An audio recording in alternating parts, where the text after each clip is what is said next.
Stéphanie Jiquel, bonjour. Bonjour. Alors, vous êtes aventurière polaire, j'adore ce terme, c'est tellement beau. Vous avez traversé l'Antarctique à ski avec votre mari et pulvérisé plusieurs records.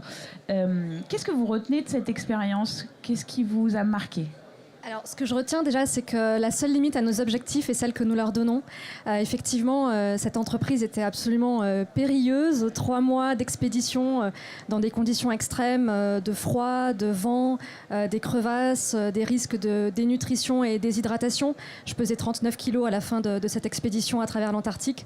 Et ce que je retiens, c'est que quand on a vraiment un objectif, il faut rien lâcher, il faut persévérer, être convaincu et continuer à avancer pour réaliser ses rêves. Est-ce que c'est ça que vous êtes venu partager avec nos entrepreneurs aujourd'hui? Parce que finalement, le parallèle est assez évident.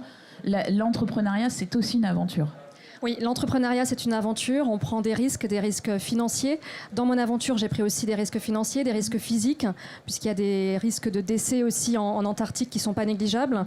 Et effectivement, je partage aujourd'hui et dans d'autres organisations ce lien entre l'entrepreneuriat et l'aventure, des liens qui sont liés à l'audace qu'il faut avoir dans les deux cas, la solitude aussi qui est parfois très importante lorsque l'on monte ces projets. J'ai ressenti parfois beaucoup de vertige.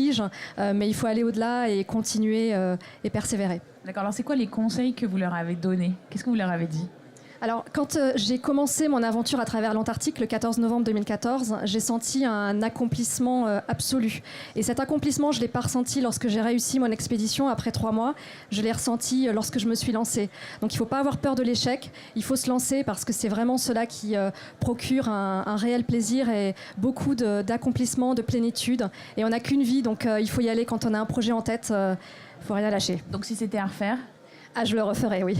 Et est-ce qu'il y a d'autres projets de ce style-là ou même des projets entrepreneuriaux? Alors, actuellement, je suis sur des projets d'ultra-trail. Je participe à des courses ultra-trail et je travaille la performance. Et je repartirai sur des projets entrepreneuriaux. J'aime énormément le changement. Donc, il n'est pas impossible un jour que je crée une entreprise dans un autre domaine. J'aime beaucoup aussi la création. Lorsque je parle avec les entrepreneurs, je réalise que ce qu'ils aiment avant tout, avant le produit, c'est aussi le fait de créer, d'inventer, d'être libre. Et moi, j'aime énormément ça. Donc, j'aurai encore d'autres aventures à vivre, soit sur le terrain, dans les régions polaires, soit dans d'autres contrées, soit d'autres aventures entrepreneuriales. Merci pour ce témoignage. Merci.